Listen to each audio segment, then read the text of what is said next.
घर में हो तो बेटा घर में ही रहना है ना, बाहर बिल्कुल नहीं निकलना।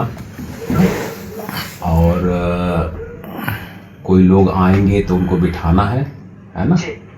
कोई सामान की जरूरत होगी तो ऑनलाइन मंगा लेना। पर तुम थोड़ा सा घर जाना जब रीवा में तो भाभी को भी थोड़ा समझा देना है ना। वो हम ही को डरवा रही थी कि बाहर मत निकलो, मत जाओ, ये न जाओ। तो हमने कहा कि ठीक है, हम इसीलिए भोपाल आ गए थे। मऊगंज बाईपास स्थित एक जमीन को लेकर दो पक्षों के बीच चल रहा विवाद अब बेहद गंभीर और संवेदनशील मोड़ पर पहुंच गया है। इस विवाद में सुलह कराने पहुंचे सत्ताधारी विधायक प्रदीप पटेल को कथित रूप से भीड़ के विरोध का सामना करना पड़ा था, जिसके बाद हालात और बिगड़ते चले गए थे। घटना के एक दिन बाद विधायक प्रदीप पटेल के निज सचिव की शिकायत पर करीब 150 लोगों के खिलाफ FIR दर्ज की गई। इस कार्यवाही के बाद से पूरे इलाके में तनाव का माहौल बना हुआ है। सबसे चौंकाने वाली बात यह है कि विधायक प्रदीप पटेल बीते 24 दिनों से कथित रूप से लापता बताए जा रहे हैं। वहीं अब भूमि विवाद में शामिल दूसरा पक्ष अनिल पांडे उर्फ लल्लू पांडे भी रहस्यमय ढंग से गायब हो गए हैं। परिजनों के अनुसार 28 जनवरी की रात लल्लू पांडे खाना खाने के बाद घर से निकले थे, लेकिन इसके बाद से वे वापस नहीं लौटे। उनका मोबाइल फोन बंद है और 48 घंटे से अधिक समय बीत जाने के बावजूद कोई सुराग नहीं मिला।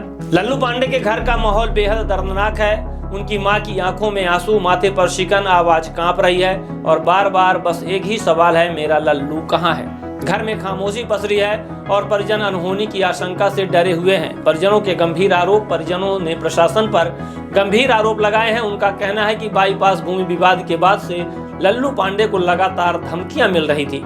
उन पर मानसिक और प्रशासनिक दबाव बनाया जा रहा था। JCB और डंपर जब्त कराए गए और बार बार प्रताड़ित किया गया। परिजनों ने थाना मऊगंज में गुमशुदगी की शिकायत दर्ज कराई है, लेकिन उनका आरोप है कि अब तक कोई ठोस कार्यवाही नहीं की गई।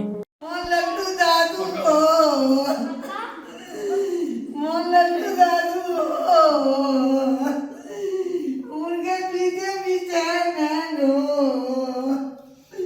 कहाँ चले गए हो लल्लू दादू हो। बेटा कहाँ हो अर्जुन? अरे पापा जी खड़े में घर में हो तो बेटा घर में ही रहना है ना, बाहर बिल्कुल नहीं निकलना। और कोई लोग आएंगे तो उनको बिठाना है ना। कोई सामान की जरूरत होगी तो ऑनलाइन मंगा लेना। पर तुम थोड़ा सा घर जाना जब रीवा में तो भाभी को भी थोड़ा समझा देना है ना। वो हम ही को डरवा रही थी कि बाहर मत निकलो, मत जाओ, ये न जाओ। तो हमने कहा कि ठीक है, हम इसीलिए भोपाल आ गए थे। अपने सेवा कार्य जो चल रहे हैं वो जारी रहेंगे। जनता की जो समस्याएं हैं लेटर पैड से अधिकारियों को देते रहना है ना। अधिकारियों के साथ जो बैठक मीटिंग होगी उसमें तुम अटेंड कर लेना। मेरा जाना ना के बराबर होगा, है ना। और सब चीज़ उसी तरह एज इट इज संभली रहें। 3 साल बाद फिर देखेंगे। राजनीति अपने को नहीं करना है, जो लोग करेंगे है ना, बच बचा के करना है। साहब क्षेत्र वाले भी डरे हुए हैं कि हमारा जनप्रतिनिधि सुरक्षित नहीं, तब लोग कैसे सुरक्षित? ठीक है, सब फोन लगा रहे हैं कि विधायक जी कहाँ है उनको। नहीं, मेरे पास भी फोन आ रहे हैं, बहुत सारे मिस कॉल पड़े हैं। सबको तुम समझाओ, है ना। मैं सबको नहीं बता सकता ये चीजें, है ना। जी सबको नहीं बता सकता हूँ, है ना। तो ये तुम्हारा काम है, सबको संभालो।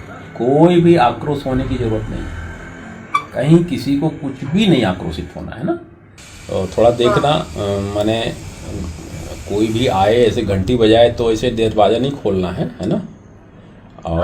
और अभी को बोल देना कि कोई भी चीज़ चाहिए हो तो ऑनलाइन मंगा लेगा ना, बाहर नहीं निकलेगा, है ना। थोड़ा बाहर निकलने को रोक लगा देना, है ना। और पूछेगा क्यों तो बताना नहीं कि क्यों नहीं। वो पूछेगा कि फिर पापा को कुछ होगा, ये होगा, तो उसको समझा देना। बस बाहर नहीं निकलना है। जो भी चीज़ें मंगाना होगा ऑनलाइन मंगा लेगा, अपनी पढ़ाई करेगा, है ना। अंतिम बार हम 8 बजे के पास हमारे साथ बाईपास से मऊ घर आए। घर में हम उनको उतार दिए और वो भी अपने कमरे में चले गए, मैं भी अपने कमरे में चला गया। फिर इसके बाद 9 के लगभग खाना पीना खाए होंगे। वो हम उनसे पूछे भी नहीं, क्या है कि जब घर में साथ में आ जाते हैं तो पूछने का कोई वही नहीं रहता कि घर में आ गए। फिर मेरी तबीयत ठीक रही तो मैं चला गया ढाबा से। वहाँ मैं कैप्सूल लिया अपने लिए, टेबलेट, वहाँ ढाबा से, बाबा ढाबा से। और फिर मैं आके घर में खा के सो गया। 11 बजे के लगभग 10-11 के आसपास के टाइम नहीं देखा हूँ, लगभग अंदाज है कि भाभी आके गेट खटखटाई, बोली भैया का फोन नहीं लग रहा है, भैया नहीं आए घर में। तो हम बोले क्या हुआ, कहाँ गए हैं? तो बोले हमको नहीं पता है, फोन नहीं लग रहा है, तो आप पता करिए जहाँ से जैसे हो। क्या है कि उनको भी नहीं पता कहाँ बैठते उठते हैं। तो हमने उनके थोड़ा बहुत जैसे साथ में चलते हैं, कभी आज तो दीपू भैया कुछ और लोगों के साथ संपर्क किया, वो सब लोग बताए कि नहीं हमको भी आज नहीं मिले, हम तो अपने घर में हैं। इस तरह से हम लोग पूरी रात नात रिश्तेदार कहीं न कहीं अपने बहन भाई सब तरफ फोन लगा करके पता किया, पर सत्तर से निराशा ही हाथ लगी, बोले हमें नहीं पता कहाँ है। फिर अगले दिन हम लोग इंतजार किए, फिर हम लोग जाके अपना एफआईआर आवेदन किए, आवेदन भी हो गया मगर पुलिस आज तक उसमें कोई भी संज्ञान में नहीं ली। रिपोर्ट दी आप लोग? रिपोर्ट हमारी कल हुई लगभग 6 से 7 के बीच में। खोजबीन के बाद जी। आगे आप क्या मानते हैं? आगे जिस दिन से विवाद हुआ 2 तारीख को रात को, जब हम लोगों की जमीन में विधायक और उनके समर्थकों ने अतिक्रमण करने के लिए आए, झगड़ा किए, उसी दिन से भैया डिप्रेशन में भी रहता था। फिर इसके बाद हम लोगों से भी शेयर नहीं करता था। क्या है कि पिताजी के खत्म होने के बाद उन्होंने हमको बाप का साया दिया था। मतलब हम लोग वो जो कहते थे उस चीजों को सुनते थे हम लोग, कभी उनसे मतलब जैसे पिताजी होते हैं वैसे वो भी हम लोगों के लिए थे। अब उनका गायब हो जाना हम लोगों को संदेह का आस्पद है। भैया बीच बीच में उनके दोस्तों भाइयों सबसे हम लोग उसमें बीच बीच में ऐसे बात आ जाती, फोन से बात करता था कि प्रदीप पटेल, अर्जुन और उनके सहयोगी अर्जुन के उमेश, राजू सिंह बेलौही और 2-4 लोग और हैं, विनोद खुरमानी, ये सब लोग मिलकर उनका रैकी वैकी करवाते थे और उनको आपस में धमकी भी देते थे। फिर सारी चीजें सब हम लोग हो गया साहस किए कि चलिए सब चीजें समय के साथ ठीक हो जाएंगी। फिर वही चीजें होती गई। 26 तारीख के पहले 2-3 दिन पहले हमारी जेसीबी किसी किसान की जमीन को समतलीकरण कर रही थी क्या कैसे, और हाईवा में कुछ कहीं ट्रांसपोर्टिंग का कुछ काम हो रहा था, वहां पे पता नहीं उनको कोई से शिकायत मिली कि हमारी जेसीबी और हाईवा को ला के जब्त कर दिए थे।